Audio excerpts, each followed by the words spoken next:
Assalamualaikum warahmatullahi wabarakatuh. Bismillahirrahmanirrahim. Alhamdulillahilladzi anzalal kitaba bil haqqi basiran wa nadhira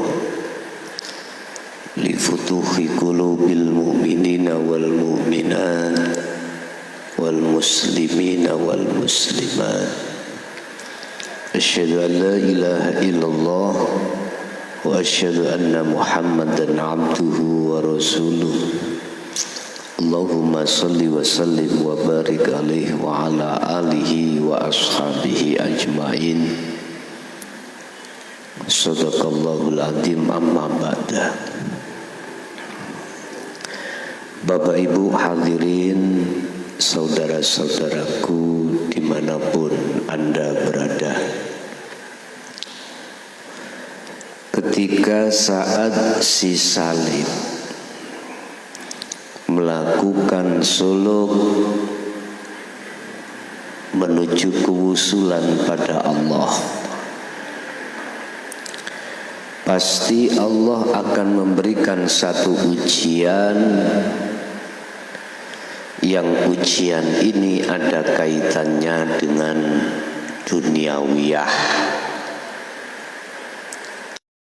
Ujian tersebut bermacam-macam.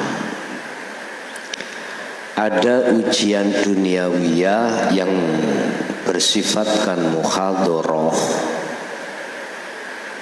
ada yang bersifatkan mukasyafah.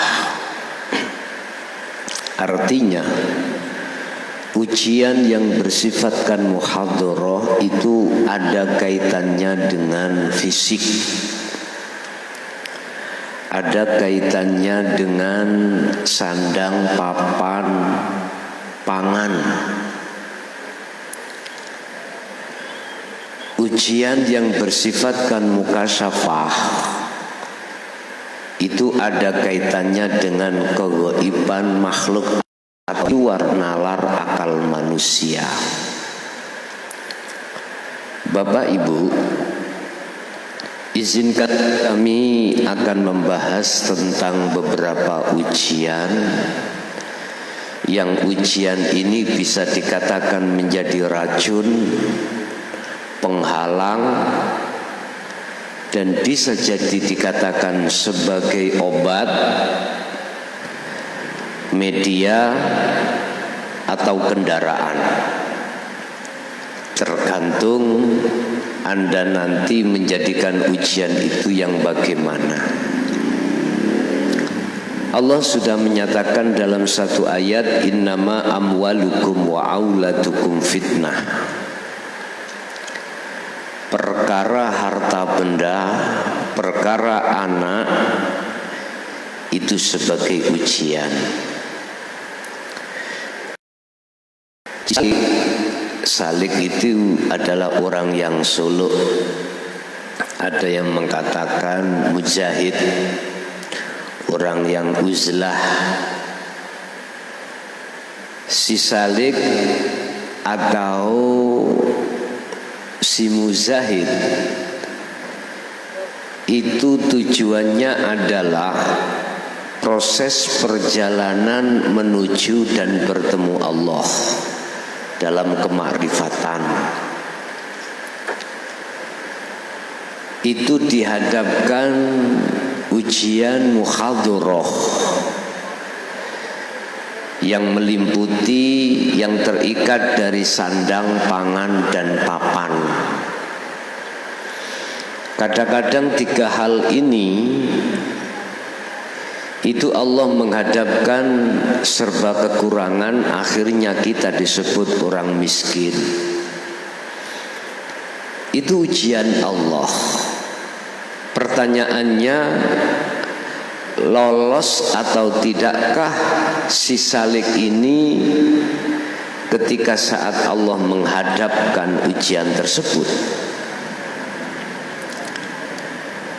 Kadang-kadang juga bisnis kita itu bangkrut disebabkan karena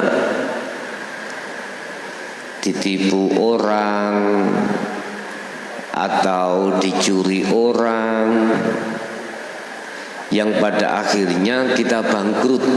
Itu juga ujian.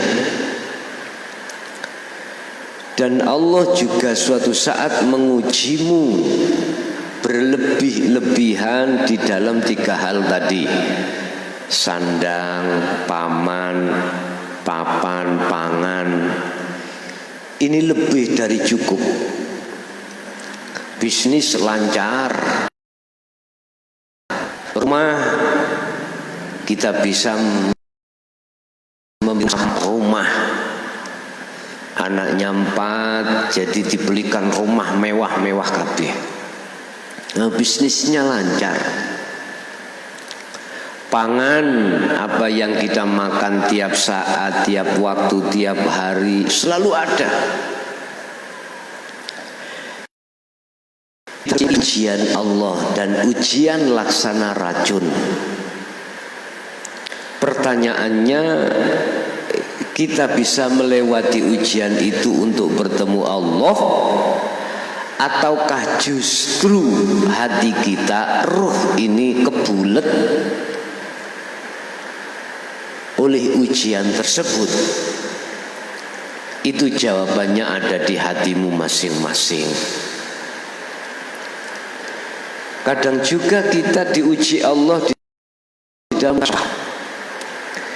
di dalam diri ini penuh dengan karomah.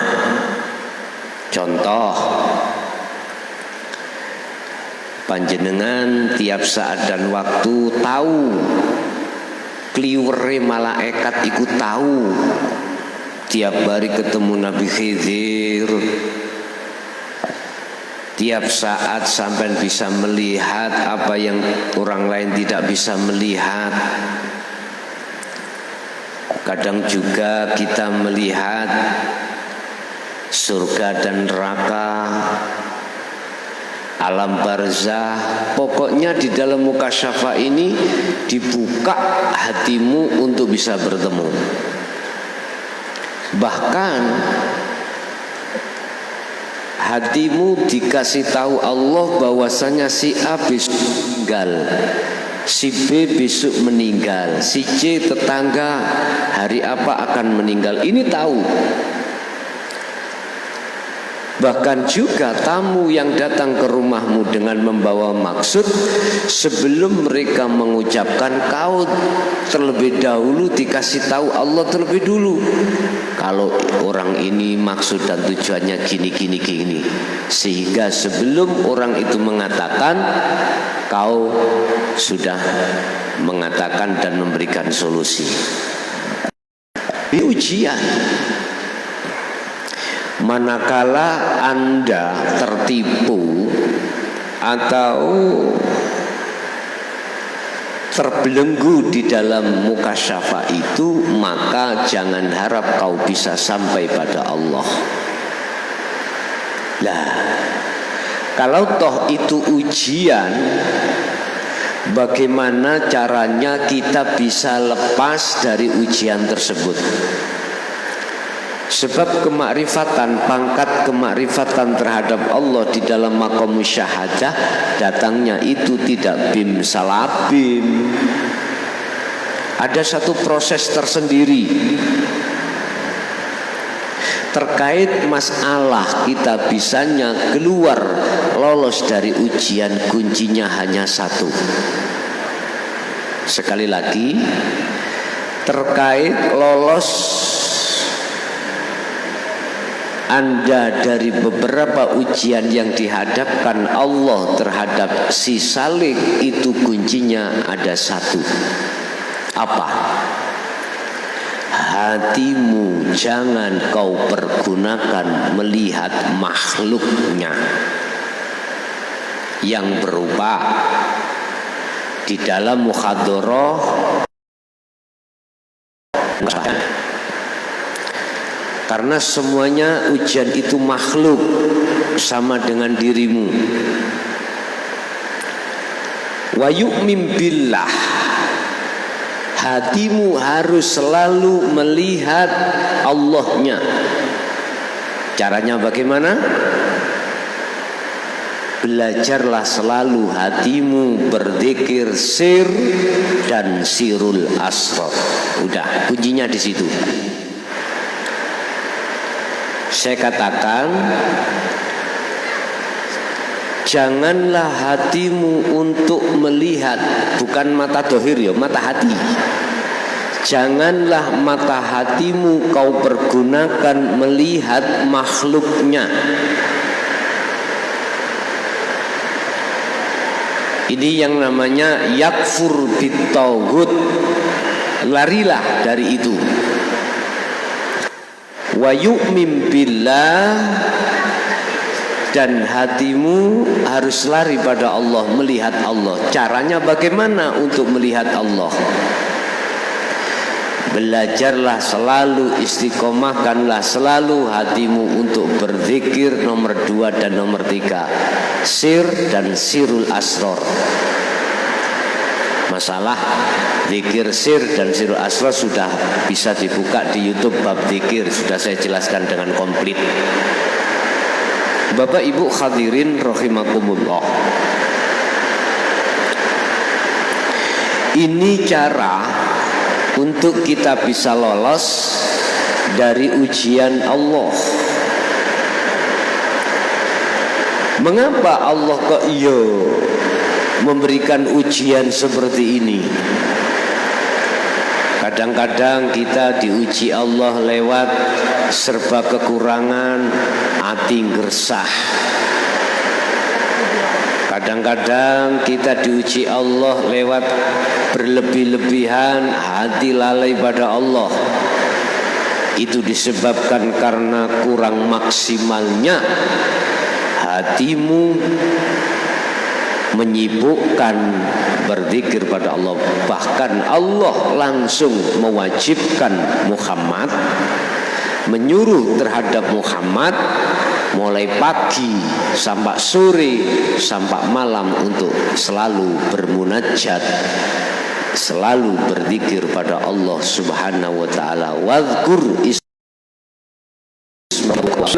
wa minal laili fasjud lahu fasabbihu tawasila. Bapak Ibu, kalau Nabi Muhammad diperintahkan Allah seperti ini dan melakukan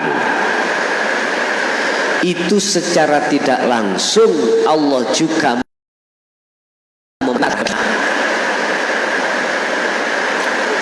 Kalau toh Rasulullah melakukan hal ini, mengapa kita sebagai umatnya tidak melakukan yang seperti Rasulullah lakukan? Kul innama ana basarum mislukum. Muhammad, katakanlah pada umatmu bahwasanya kau ini juga sama manusianya. Berarti Allah menghendaki terhadap hambanya yang dikehendaki untuk bisa suluk sampai usul pada Allah. Ini konteks. Tidak harus kita itu ada silsilah nasab dari para wali. Siapapun Anda bisa untuk melaksanakan hal ini. Tergantung dalam dirimu mau menerima hidayah Allah atau tidak. Bapak Ibu hadirin, saudara-saudaraku dimanapun berada, inilah yang kami maksud. Jadikanlah racun itu sebagai obat.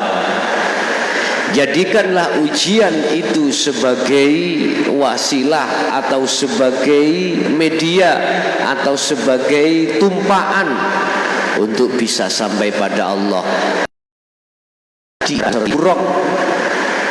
Dijadikan Rasulullah sebagai tumpaan untuk menghadap dan bertemu pada Allah Subhanahu wa ta'ala. Caranya ya tadi saya katakan,